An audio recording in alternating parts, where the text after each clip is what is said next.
He is risen. Or is he?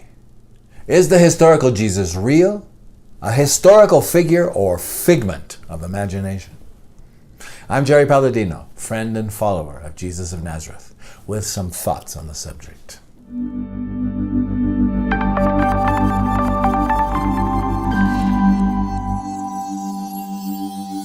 I'm Jerry Palladino, international recording artist, singer, and songwriter. On this channel, we emphasize the richness that Jesus of Nazareth brought into our world and share tips and insights into how to navigate this crazy upside-down world 2,000 years after his visit. Subscribe to my channel below so you can be alerted to constant new material. And stick around if you wonder about why Easter. Did the resurrection happen? If Jesus even existed? And how it affects you today. Check out the links below at any time for some great resources on these subjects. So I just finished producing a new song called Can You Hear Him Call Your Name? Please see the link below. I've never gotten an Easter song before, so I'm pretty excited about it, and I hope you enjoy it. It's about the resurrection of Jesus of Nazareth and the freedom it brought us. Now, did I waste my time? Am I believing something that never even happened, or that has been distorted over the centuries? Right now, we see things in our world and history through a foggy lens, as a blurred image, a distorted reality. But one day, God promises, we'll see things clearly and fully understand everything.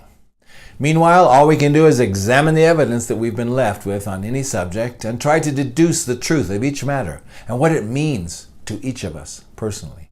Let's do that now. Maybe you've wondered before if the Easter story is true, or you've been told something different. Was Jesus even real? I mean, like a real person, a historical figure, or just a figment of someone's imagination? And if he was real, did the whole story of his death and resurrection really happen, as they say? Let's examine things a bit. So first of all, did Jesus of Nazareth even exist? Was he a real person? Now that's the important first big question. And it's basically been answered by those who study the issue with a resounding yes. Sure, you hear all sorts of things from all types of people, especially on the internet and in our modern Netflix age 2,000 years away from what happened. Sadly, it's often a lot of hot air, misinformation, and passionate opinions by people who are not considered experts on the subject. They haven't actually studied it in depth, but are just sharing an opinion, a theory, their thoughts. Or they have something to gain from it. Interestingly enough, it seems every year just before Christmas, some new book, documentary, or movie comes out related to the subject, when interest is high and people are ready to spend time or money to get further enlightenment.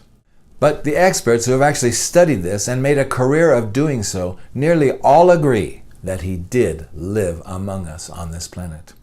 They may not agree that he was God in the flesh, something he and others declared, but even historians who don't believe in his divinity agree pretty much unanimously that he lived. Do you want to look at the facts and decide for yourself? The only way to know truth on any subject is by being willing to take time to dig in and look at the evidence and then follow where it leads, no matter where that is. You have to first of all be willing to embrace the truth at all costs, even if it goes against your preconceptions, mindsets, or, God forbid, something you really don't want to accept or believe. On this subject of whether Jesus existed or not, I can recommend a couple of great books, well worth your time. Cold Case Christianity. A homicide detective investigates the claims of the Gospels. J. Warner Wallace, an LA County homicide detective and atheist, examined the claims found in the New Testament using the same skills and strategies he routinely uses in criminal investigations to crack unsolved murders that have baffled others, sometimes for decades. He applied the same techniques and analytical thinking to track the case of a long-ago killing on a cross and the incredible resurrection that followed, and through the process became a believer. A captivating study on the use of forensics to understand what happened in the past. I Don't Have Enough Faith to Be an Atheist by Norman Geisler and Frank Turek.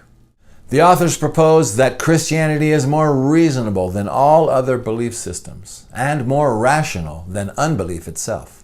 They present evidence for how science and reason both point to a theistic God, and to Jesus being the Son of God he and others claimed he was, suggesting that faith is not blind, but actually the logical conclusion of examining the evidence available. There are more great books on this subject, but these are two I thoroughly enjoyed and can highly recommend. Let me know your favorites in the comments below. Okay, next point. The Easter story. True or false?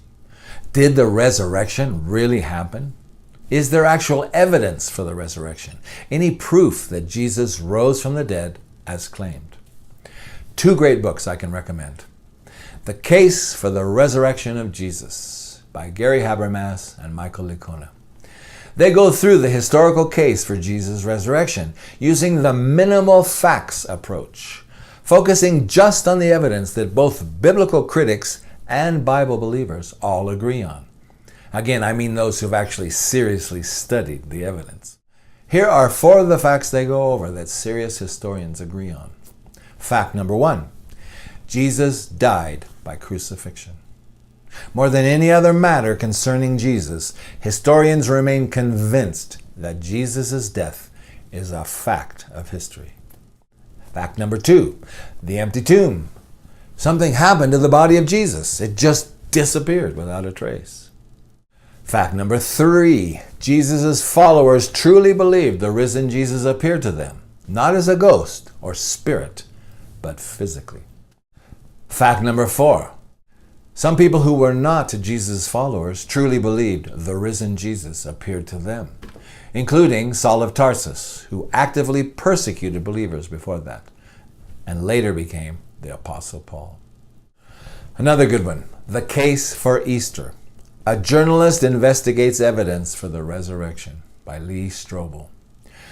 It's a smaller book taken from The Case for Christ book, a compelling study by a journalist who set out to discredit the New Testament claims when his wife converted to Christianity, and ended up being convinced by them himself after interviewing different experts and examining the evidence.